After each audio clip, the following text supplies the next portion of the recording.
Hi, everyone. Welcome back to our final episode on our micro learning series called Short, Sweet, and Simple, all about micro learning. And for our last episode, let's talk about how we can produce or develop micro learning materials and how we can take advantage of these learning materials and integrate them in our classroom, whether you're teaching in K to 12, higher ed, or maybe you're doing professional learning with adult learners. So, again, the image of a sushi is very important because that is what I meant or what I mean in terms of an image on if I were to describe microlearning. It's compact, everything's in there. You will get satisfied when you eat it, meaning you'll learn something from it. Um this is just the beginning. This is just a very quick way of describing how we could develop microlearning materials. For sure, when you right now everyone's a content creator. So of course there are preferred video editing materials or maybe apps that you have to edit videos, shoot videos, or maybe record or maybe edit audio materials, or maybe like for example Canva where you can basically create or edit anything there. However, that is not what I want to speak about today because being a content creator right now, you can learn that on your own. But one thing that I would like to start with at the beginning, or maybe a thing to remember when you begin your process, is actually understanding the content and context of the learner. So the content and the context of the learner. It matters because you need to know how you could process and develop the content and transfer it into whatever medium or media that you want uh to deliver that information. Context, because when you create a material for learning, you need to understand the background of the user. What's their age, what's their maturity level, how much can they handle in terms of watching a video or listening to an audio, or maybe do they have access to the internet. Will video be okay, or will audio be or in an infographic or maybe a text-based micro learning material be more accessible for them? Or are there special needs that they have? Do they need closed captioning? Is there a need for a transcript? Things like that. So at the beginning of the process, already do your homework. Understand deeply the content that you will be transforming into a micro learning material. And then at the same time, you need to understand the context of the users or the learners in this sense. So there are 5 quick steps or reminders that you need to remember when you're creating your own micro learning materials. The first one is to make sure that you know your content. Identify content that you will have to transfer or transform into a micro learning experience. What's the outcome? Do you know what's the outcome of the content? What's the knowledge? What's the skill? The concept that you want to focus on? You may need to check your curriculum as well. It's a very important because you will then have to, number two, know how to chunk the content. Using concept mapping or outlining or any strategy, chunk your content. Chunking means you have to now divide the concept, the knowledge, or the skill into bite-sized materials. When you know, and you need to make sure that they also make sense. So it's not just simplifying lessons. It's actually making sure that while they are in a very quick an easy to understand format, you don't get to lose the goal or maybe the outcome that you are targeting. So chunk. Do not only simplify it, but make sure that still makes sense. That it's still aligned to what you want to the students to learn. Which leads us to number 3. Know your audience. Now that you know your content, now you have to make sure that you know your audience. Maybe using an empathy exercise, understand the context of your audience. Are there special needs? What are those challenges? What are those background? How old are they? Because sometimes we just give or create videos that are not meant for younger students, which are meant for older students. And most of the time, that actually makes a difference. So identify how your micro-learning resource will be relevant to your audience as well. Choose the medium. Now that you know, or maybe depending on your content, your context and goal, choose the appropriate medium for your micro learning resource. Okay. If I want to teach them how to cook, is it easier for me? I'll maybe cook a sinigang if you're teaching in a home economics class. Will it be easier for them to watch a video? Will I put a summary, a concept map for them, or will be it an audio material?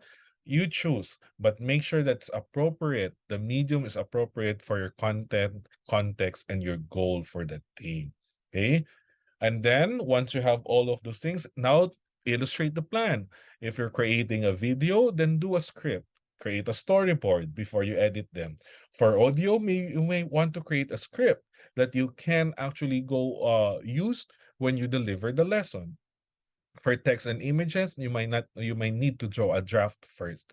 So whatever kind of preparation that you have, whatever kind of medium you choose, preparation, illustrating the plan is necessary so that you do not waste your precious time.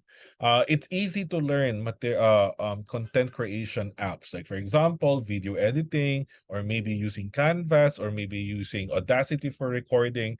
All of those things are very much easy to use. But the main concern, and that will take much of your time, is actually the creation, the production in itself. Especially when you're not ready with your content or not sure about content. So it's very important that you first create a plan. And then, for example, once you're done with your material, the big question is, should we just be, just throwing them to the students um, and letting them learn on their own? No, sometimes it's very good to make sure that they are actually integrated in some pedagogical approaches, so especially for if you plan to use this for your students in K to 12 and higher ed. So for example, in a blended instructional approach. A blended instructional approach means we use tech-based material for learning. So you can actually use micro-learning materials as part of self-directed stations, whether for group or individual, whether they're on-site or they online. This is an example. So maybe in that station, in the classroom, there's a teacher-led instruction. There's a collaborative activity or station where there could be a micro-learning material that teaches them on what to do, or maybe there's an online instruction as well that in a station, which contains micro-learning material. So in short, micro-learning materials are very much easy to integrate even inside the classroom. Now, I'm pretty sure I've heard about flipped learning. Okay, flipped learning is very much easy to understand. Instead of teaching the concept or the knowledge or skill inside the classroom, which is traditionally done, in flipped learning, you actually give the students the opportunity to learn them at home so that when they go to the school, they are ready with ideas. So it's like giving them a homework, but that homework should be very engaging, and that homework should have a purpose, which is to gather information, to learn new information, to practice that skill before they go back to the classroom or on the next day of the class. So of course, in flipped learning, they actually use a lot of micro-learning video-based material, like for example, Khan Academy, or maybe tutorial videos of math, physics, chemistry. Mostly those are the subjects that makes use of flipped learning. Okay.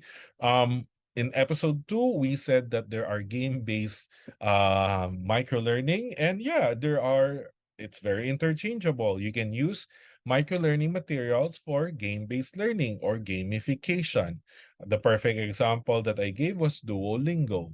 Or maybe also Minecraft. Minecraft, you give them videos on how to use Minecraft, or maybe how how to how to use Minecraft to solve volume, area, and perimeter using flip learning, and then you have integrate them with Minecraft. Then you have a game-based learning, gamified micro learning as well.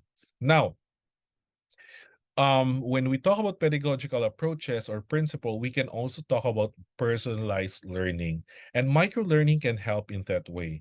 We can actually create materials that are suited for the different needs of the student, especially in terms of their abilities. So it's possible that in your class, you have advanced students, you have a regular student, you have students who need catching up. You can actually create micro learning materials that target their abilities so that in the end, they are help according to their abilities or needs. Um, they can be used for formative assessment. Using the microlearning resources, you can deliver basic concepts and skills for easy checking. Khan Academy usually does this, and other learning platform. They post microlearning videos, like for example, how to how to calculate something, maybe add fractions. And afterwards, after the videos explain them, there are challenges that goes with it. So it's a checkup of checking for understanding or maybe doing some formative assessment. That's very interesting because when you look at microlearning is not just creating materials. Microlearning is allowing students to learn on the go.